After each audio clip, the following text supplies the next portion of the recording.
পাত্র একটা বেসরকারি বিদেশি কোম্পানির চাকুরে, মাইনে বেশ মোটা অঙ্কের, দেখতে বেশ সুন্দর। রাজধানী শহরে নিজের ফ্ল্যাট আছে, কোম্পানি থেকে পেয়েছে গাড়ি, পড়াশোনা ইঞ্জিনিয়ারের উপরে।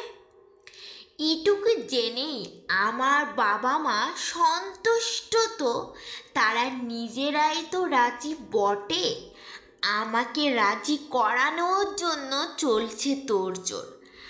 আমি বললাম, বড় অঙ্কের মাইনে, বড় কোম্পানির চাকরি আর বাড়ি গাড়ি আমাকে সুখের নিশ্চয়তা দেবে, তা তোমরা ভাবলে কেমন করে?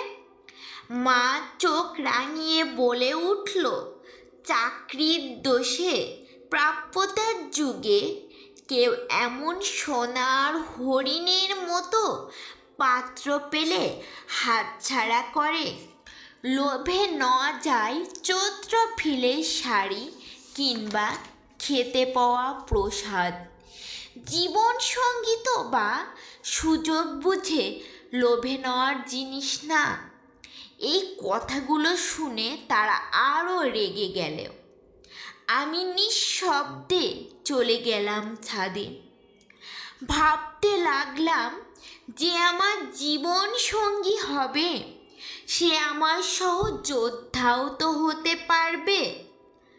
তার সাথে কি ছাদে বসে সন্ধ্যা নামা দেখা যাবে, ইয়ারফোন ভাগাভাগি করে গান শোনা যাবে, মাঝরাতে কবিতা শোনাতে জাগিয়ে তুললে বিরক্ত হবে না তো? তার কাছে কি বায়না করা যাবে ইচ্ছা মতো? একটা রঙিন প্রজাপতির মতো উঠতে পারবো তো সে পাশে থাকলে?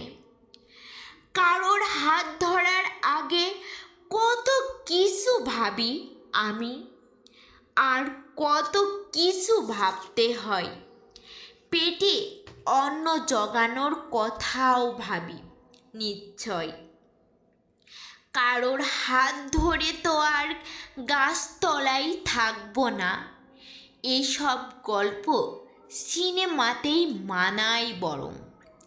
তবে বাড়ি গাড়ি কিংবা অভিজাত্য নিয়ে যতটা ভাবে বাবা মা, সম্পর্ক নিয়ে ঠিক ততটা কমার্শিয়াল আমি হতে পারি না। যার সাথে জ্যোৎস্না দেখা যাবে দু চোখ ভরে, চড়ুই পাখির মতো ছোট্ট সুন্দর সংসার করা যাবে, আর পরী শাড়িতে আমাকে দেখে যে রোজ নতুন করে মুগ্ধ হওয়ার ক্ষমতা রাখবে, যার সাথে কোমল ছন্দ ছাড়া জীবন কাটানো যাবে, আমার চুরির শব্দতে ঘুম ভাঙা তার প্রিয় অভ্যাস হবে।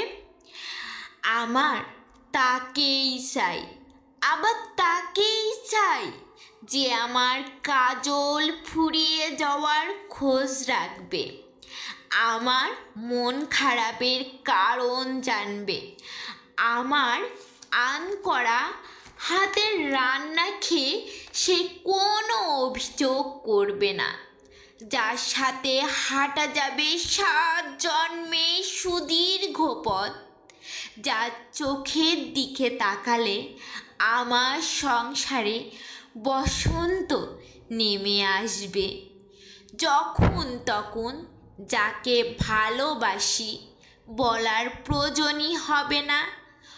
কখনো মন পড়তে পড়ার ক্ষমতা আছে বলে পাত্র হিসেবে সে সমাজের চোখে যেমনই হোক, আমার নিজের মানুষ হিসেবে তার চেয়ে সুন্দর হতে পারবে না কেউই।